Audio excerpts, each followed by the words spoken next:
l'intérêt d'abord de cet atelier, c'est de sensibiliser les élus que nous sommes sur la problématique, sur les enjeux du changement climatique.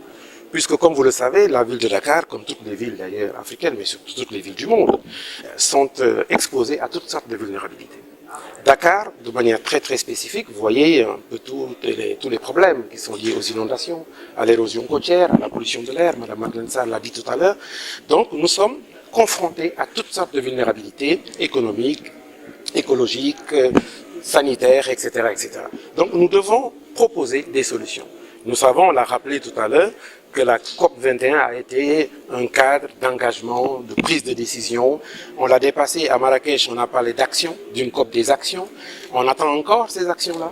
Je crois que l'année dernière à Bonn, on était encore dans cette dynamique où on se préoccupait des pays insulaires qui étaient aussi beaucoup plus exposés que les nôtres.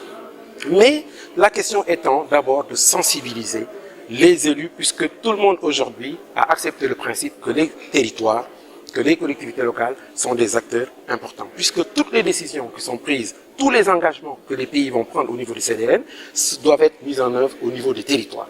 Et que donc, en tant que collectivité locale, nous avons un rôle d'action de mise en œuvre. Naturellement, on a convoqué tous les problèmes qui sont liés à l'urbanisation. Je crois que monsieur le gouverneur l'a dit tout à l'heure. À l'aménagement du territoire, les problèmes qui sont liés à la mobilité, les transports, le système de transport qui est très polluant. Nous avons à Dakar, par exemple, fait l'inventaire des vulnérabilités de la ville. D'ailleurs, dans le cadre de ce projet du plan climat-énergie territorial, nous sommes en train de mettre à jour les études de vulnérabilité. Nous sommes en train d'élaborer, d'avoir un bilan carbone pour faire un peu l'inventaire des pollutions, l'inventaire des vulnérabilités. Et nous avons aussi élaboré une stratégie de résilience pour faire face aux catastrophes, aux risques et aux menaces. Mais le dernier rapport de GIEC dit quand même qu'on s'achemine vers les 3 degrés. Et le drame, ça va être un dérèglement climatique, ça va être des inondations qui vont s'accentuer, ça va être la disparition d'espèces, etc., etc. Donc, il est temps d'agir. Alors, nous pensons qu'en tant qu'élus, il serait bien, et c'est pourquoi la ville de Dakar a pris l'initiative de sensibiliser tous les élus pour qu'il y ait une appropriation. On a été dans une phase d'appropriation aussi au niveau des populations. Nous avons mis en place beaucoup de focus group au niveau des communes pour que les populations puissent aussi être des acteurs à part entière, parce que toutes les politiques publiques que nous allons mettre en place doivent être prises en charge, appropriées par les populations pour plus d'efficacité, pour plus d'efficience et pour plus de résultats. Donc voilà pourquoi nous avons considéré qu'il était important qu'on ait cet atelier pour pouvoir nous préparer aux actions que nous allons entreprendre à la suite des études qui seront menées et qui nous permettront de pouvoir définir des plans d'action. Nous avons déjà dans le passé entrepris beaucoup d'actions.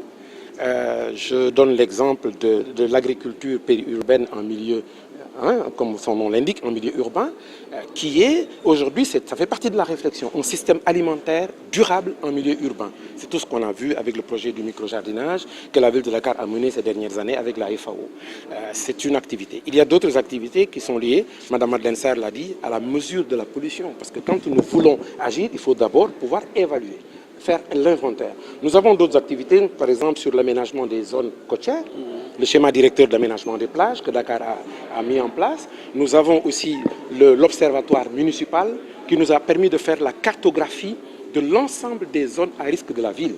Parce que Dakar est une ville industrielle, est une ville commerciale, est une ville portuaire. Et vous savez, le port avec tous ces polluants, etc. Dakar aussi est une ville où il y a une très forte concentration d'habitants, donc beaucoup de difficultés liées à la mobilité, qui entraînent d'ailleurs un système de transport aussi parfois vétuste, avec toutes sortes de pollutions. Donc sur toutes ces questions, nous avions des activités, si vous voulez, isolées. Aujourd'hui, notre idée, c'est d'agréger tout cela. C'est de mettre en cohérence tout cela et d'avoir un plan d'action qui nous permette de pouvoir nous arrimer quand même aux objectifs de l'État du Sénégal, qui sont des objectifs de contribution, qui sont déterminés et pour lesquels nous avons notre rôle à jouer. Et je pense que ça va faire tache d'huile parce que l'intérêt, c'est aussi la dissémination des bonnes pratiques. Au niveau des collectivités locales, il y a Dakar et Pikine, mais le maire de Sokone est là. Nous sommes en train de voir dans quelle mesure amplifier toute cette dynamique et pouvoir permettre à toutes les villes du Sénégal de pouvoir se préparer à pouvoir faire face aux menaces. Naturellement, toutes les actions que nous menons sont inscrites dans la dynamique du ministère de l'Environnement et du Développement durable, qui sont des engagements du Sénégal au niveau de la COP21. Et ces engagements-là, nous sommes en train de pouvoir les tenir avec l'ADEC, qui est aujourd'hui un partenaire stratégique, mais aussi avec d'autres partenaires. Mme Madeleine Sarr l'a dit, avec le secteur privé.